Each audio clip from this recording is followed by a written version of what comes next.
So, coming to distribution system. So, in this video, we are going to study the contents of methods of supply. In this, there are two types: intermittent supply and continuous supply, and maintenance of required pressure in distribution system.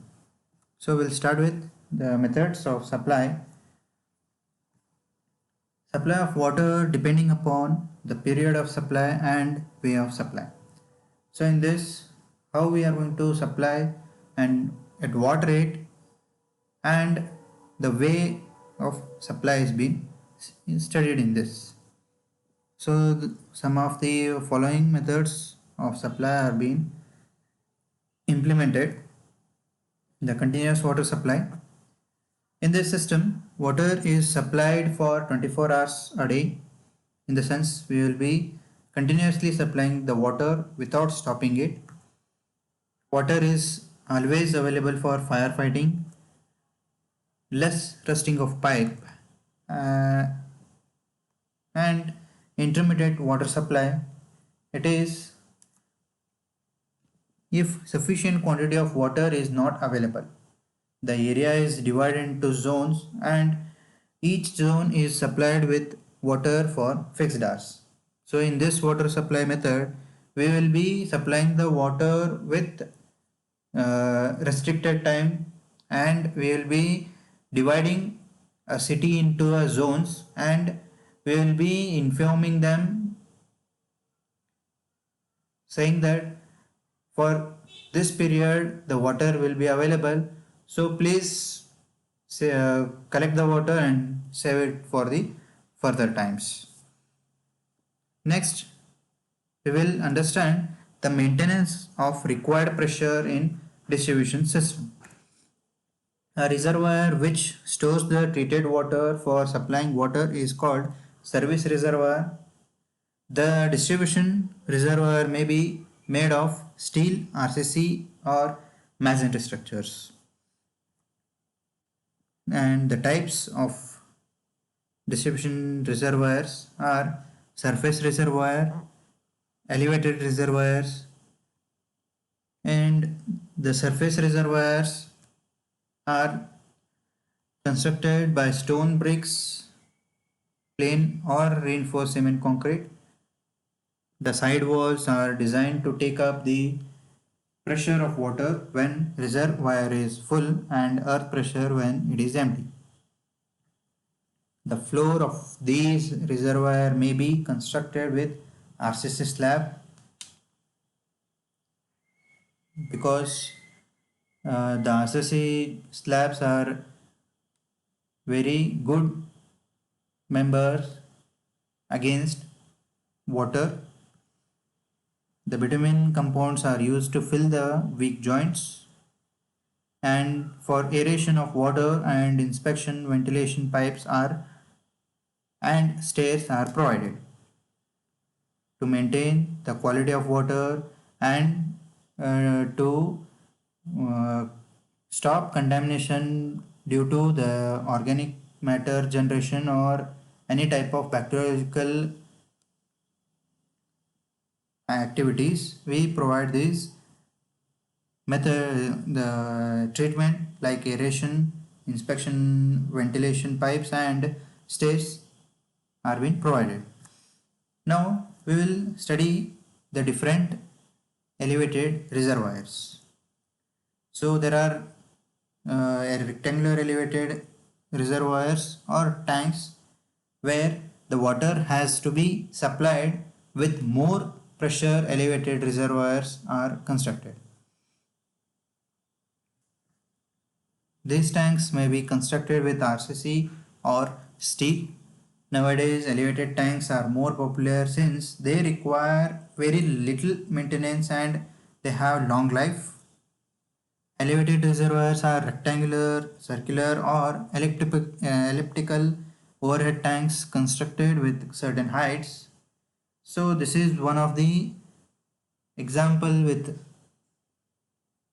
rectangular elevated tank where we have some type of inlet pipe and it is been means the tank, it is been stored with pump, and uh, we have some ventilators, we have one type of one manhole, and below that manhole we have stairs with steel as the material, and we have overflow pipe. For some height we will be saving the water. That level is called full service level, and above that we have been put overflow pipe. If it is been filled, the extra water it will be thrown out using this overflow pipe. Next, we have two outlets. One is of outlet pipe, second is of washout pipe. Whenever we require to send the water from elevated reservoir, we open the outlet pipe, and it will be transported or supplied using this pipe.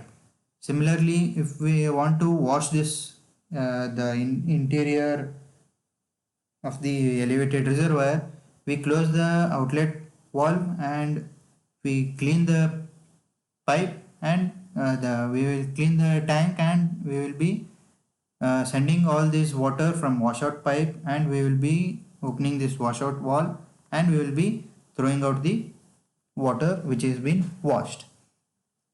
And we have some height, standard height to be constructed these elevated reservoirs.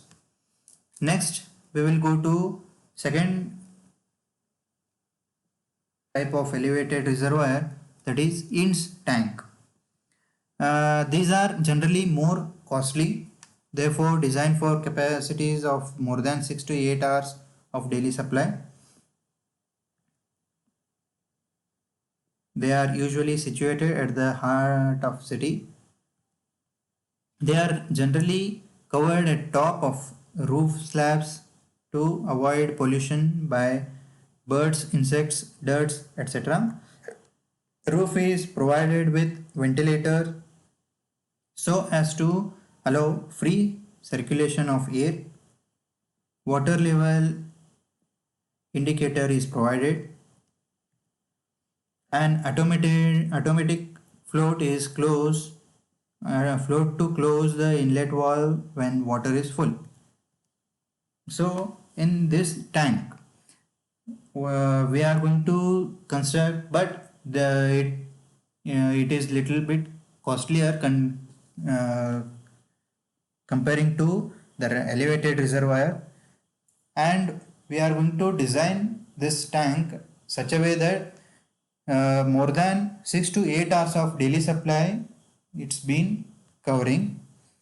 They are usually situated at the heart of the city. In the sense, we will be constructing this Ince tank at the elevated points, and we will be constructing this at the center. Usually we prefer the center and elevated position of the city, which helps in sending the water or supplying the water to respective areas in zone wise or in similar ways. It will be easy. We will be covering the top of this tank by RCC slab to avoid the birds, dirt, or insects are going to fall in the water. It is being protected, and we provide some of the ventilations above the roof by providing some chimneys, etc., to allow free air or atmospheric pressure enter the tank and maintain the water clean and without making any organic matter to grow. So one of the image it's been shown in this. They you might be seen about like these systems. It is just like a round circular in cross section.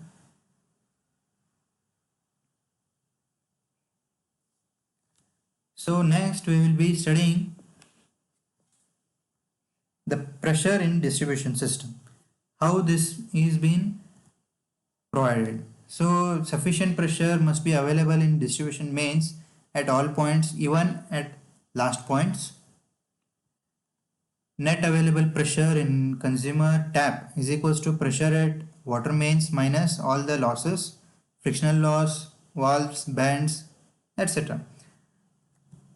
The pressure in distribution network depends on the distance of home from service reservoir, height of building, pressure required for fire hydrants, funds available for project, topographical consideration. So now the pressure in the distribution system, how we need to maintain it. So as it's been discussed that sufficient pressure is required to send the water from reservoir to the consumer. It might be at the starting point or it might be at the end point of the city. Similar way, some net available pressure in consumer's tap, in the sense uh, the water it's been sending from the reservoir to the consumer till consumer receives it.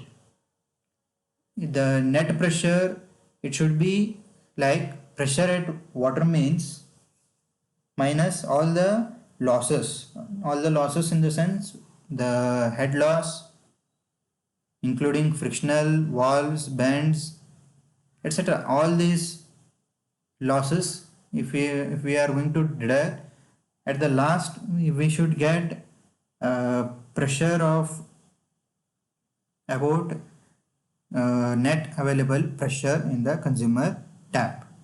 Similarly, the pressure in distribution network depends upon the distribution network. It should be containing the pressure in such a way that the distance of home or the consumer from service reservoir must be maintained. The height of the building, in the sense the elevated reservoir till the upper stories or overhead tank, it should be filled without disturbing the pressure required for fire hydrants. Fire hydrants, it is being used for extinguishing the fire in the buildings. Funds available for projects and topographical consideration. Lastly, class of service, it is domestic, industrial or firefighting. Next, we will be understanding the layout of distribution system. So in that dead end system or tree system, so in this there is only one water main which is running through, and we have sub distribution systems again in this minor distribution system. Similar way, we have some type of valves. If this area, if it is not required, we will be closing these valves. Only the other distribution systems or sub distribution systems are running, the branches and the service pipes. Next, we will be understanding the grid iron system. Here we have one main supply and there are many sub branches for sub mains. So this is the main supply line and these are the branches. This is the branch, this is the branch, this is the branch, and again the arrow mark which is shown in this are the sub mains or the branches of the sub mains. The X mark, it is of valves. Wherever it is not required, we will be closing it. For such maintenance, one man will be running throughout the journey. Next, we will be understanding the ring system. In this, we have the main supply line and we have the branches, even the sub mains, and the main it will be distributed in the first line only. Here only the water it's been distributed for this line and this line. Later it is going to start forwarding. It is just like a ring, isn't it? Yes. Next and the last one, the radial system. Here the water is being sent through a main pipe, the supply pipe. Later it's been sent to a reservoir or some intake reservoirs. It might be the elevated or underground. Later it will be sent in a radial way. Wherever the consumer is present, through those radial ways the water has been supplied. Just like this only. So this ends. Thank you.